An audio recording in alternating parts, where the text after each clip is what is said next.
नमस्कार. Prime time महाराष्ट्रामध्ये मी सुहास आपल्या सगळ्यांचं स्वागत करतो. विधान परिषदेच्या निवडणुकीच्या बाबतीतली एक उत्सुकता आपल्या सगळ्यांच्या मनामध्ये आहे आणि ती म्हणजे उद्धव ठाकरे विधान परिषदेचे उमेदवार असणार की नसणार. आज मी तुम्हाला या व्हिडिओच्या माध्यमातून मी गौप्यस्फोट म्हणत नाही, पण जी माहिती आपल्यापर्यंत आली आहे ती भयंकर मोठी बातमी आहे. म्हणजे एक तर उद्धव ठाकरे हे विधान परिषदेचे उमेदवार असणार आहेत, ही पहिली बातमी. आणि यासाठी संजय राऊत आणि मुख्यमंत्री देवेंद्र फडणवीस यांच्यामध्ये चर्चा झाली आहे अशी देखील माहिती आपल्याला कळती आहे. अर्थात हीच मोठी बातमी आहे. त्यामुळे मी तुम्हाला म्हणलं की मोठी बातमी आहे आणि देवेंद्र फडणवीस संजय राऊत यांच्यामध्ये चर्चा झाली आहे. हे खरंच अजब आहे असं एकूण म्हणायला हरकत नाही. नेमकं काय चर्चा झाली आहे आणि ही उमेदवारी उद्धव ठाकरेंना का घ्यावी लागतीये हे सगळं आपण बघूयात या व्हिडिओमधनं. तुम्हाला व्हिडिओ आवडला तर लाईक करा, शेअर करा, चॅनल सबस्क्राईब करायला विसरू नका. लहानपणी आपण एखादी गोष्ट ऐकलेली आहे बघा, विक्रम आणि वेताळ. तो विक्रम जो असतो तो कायम लढाईला जात असतो आणि वेताळ जो आहे तो त्याच्या मानगुटीवर बसत असतो. त्या पद्धतीची ही गोष्ट जरी असली ती वेगळी गोष्ट आहे, तो विषय नाहीये. पण उद्धव ठाकरेंच्या मानगुटीवर हे विधान परिषदेचं म्हणजे त्यांची इच्छा नसली तरी त्यांना विधान परिषदेची उमेदवारी ही घ्यावीच लागतीये का अशी परिस्थिती आता निर्माण झालेली आहे. म्हणजेच काय तर तुम्हाला माहिती आहे की विधान परिषदेवर ते यापूर्वीही सदस्य होते, पण त्याच्यानंतर त्यांनी मी विधान परिषदेमधनं सुद्धा माझा राजीनामा देतो असं ते दोनदा म्हटले होते. म्हणजे एकूण जर बघितलं तर उद्धव ठाकरेंना विधान परिषदेवर आता राहायचं नाहीये. पण या वेळेला सुद्धा गंमत बघा, आता त्यांची टर्म संपलेली आहे आणि टर्म संपत असताना त्यांनी हे जाहीर केलं होतं की आता मला विधान परिषदेवर अजिबात जायचं नाहीये, त्याऐवजी मी कुणाला तरी पाठवीन. पण काँग्रेसच्या आधीही म्हणजे आपण त्याच्याही आधीचा विचार करूयात. संजय राऊतांनी एक विधान केलं, म्हणजे जसं त्यांनी राज्यसभेच्या वेळेला केलं की शरद पवार हे इच्छुक आहेत आणि त्यांनी जायला हवं, त्याचप्रमाणे राज्यसभेची निवडणूक संपल्यानंतर आता संजय राऊतांनी पहिल्यांदा विधान केलं की विधान परिषदेवर उद्धव ठाकरे यांनीच जायला हवं. आणि मग त्यानंतर आपण बघतोय राष्ट्रवादीनी शरद पवार गटाने तर पाठिंबा दिला, पण काँग्रेसनी एक अट टाकून पाठिंबा दिला. ती अट काय टाकली तर जर का उद्धव ठाकरे हेच विधान परिषदेचे उमेदवार असतील तर आमचा त्यांना पाठिंबा आम्ही देऊ, अन्यथा आम्ही आमचा उमेदवार उभा करू. या अटीमुळे काय झालंय की आता महाविकास आघाडीमध्ये आणि उद्धव ठाकरेंच्या शिवसेनेमध्ये एक पेच निर्माण झाला की नेमकं करायचं काय. आता दुसऱ्या कुणाला जर का उमेदवारी दिली तर तिकडे काँग्रेस म्हणतोय की आम्ही आमचा उमेदवार देऊ. एकूण संख्याबळ बघता 2 लोक तर महाविकास आघाडीची निवडून येणार नाहीत, मग निवडून येणार ते 1 जणच निवडून येणार. बरं, त्यातून मला ना काल अनेकांनी असं विचारलं म्हणजे मेसेजवर की उद्धव ठाकरेंना ऑलरेडी जर का शरद पवारांच्या राष्ट्रवादीनं पाठिंबा दिलेला आहे आणि राष्ट्रवादी तर असं म्हणाली आहे की उद्धव ठाकरे जरी उमेदवार असले तरी आम्ही पाठिंबा देऊ आणि जरी त्यांनी कुणी अन्य उमेदवार दिला तरी राष्ट्रवादीचा आमचा पाठिंबा राहील. मग अडचण कुठे आहे? कारण उद्धव ठाकरेंकडे 20 आमदार आहेत, 10 आमदार हे राष्ट्रवादीकडे आहेत. मग उद्धव ठाकरेंनी जरी दुसऱ्या कुणालाही उमेदवारी दिली तर तोही उमेदवार सहज निवडून येऊ शकतो, कारण 29 मतांची गरज आहे. अडचण तर इथंच आहे. आणि त्यामुळेच एक लक्षात घ्या, संजय राऊत आणि देवेंद्र फडणवीस यांच्यामध्ये फोनवर चर्चा झाल्याची माहिती आपल्याला सूत्रांनी दिली आहे. अर्थात मी हे झालंच असेल, ते बोललेच असतील असं आता मी तरी म्हणू शकत नाही, पण सूत्रांच्या हवाल्याने एवढं नक्की आपण म्हणू शकतो की या 2 मोठ्या नेत्यांमध्ये बोलणं झालेलं आहे. आता यामध्ये बोलणं काय झालं, जी माहिती आपल्याला मिळाली. देवेंद्र फडणवीस असं म्हणाले की उद्धव ठाकरे जर का उमेदवार असतील तर विधान परिषदेची संपूर्णच एकूण निवडणूक जी आहे ती बिनविरोध करण्याच्या दृष्टीनं आपण प्रयत्न करूया.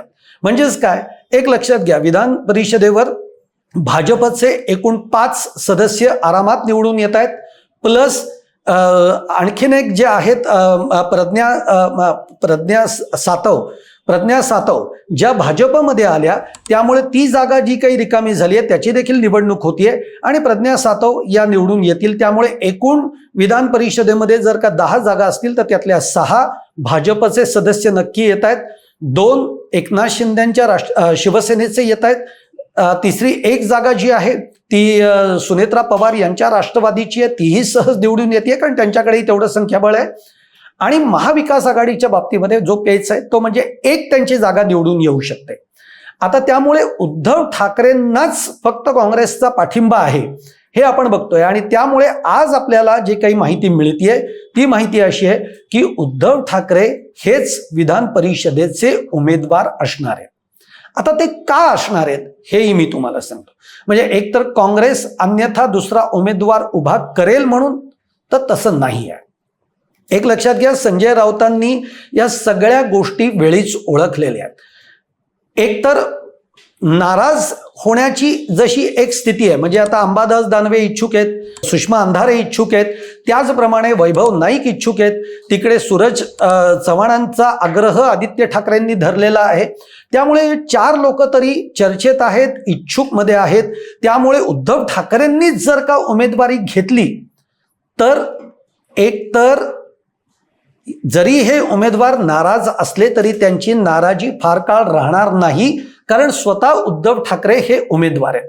पण उमेदवार जर का उद्धव ठाकरे नसतील आणि या 4 नावांपैकी जर कुठल्याही एकाचा नावाचा विचार झाला तर यातले 3 जण तरी निश्चित नाराज होतील आणि मग त्यांच्या नाराजीच्या आणखीन वेगळ्या वेगळ्या चर्चा सुद्धा ज्या आहेत त्या मी कालच्या व्हिडिओमधनं केलेल्या आहेत. ही एक बाजू झाली.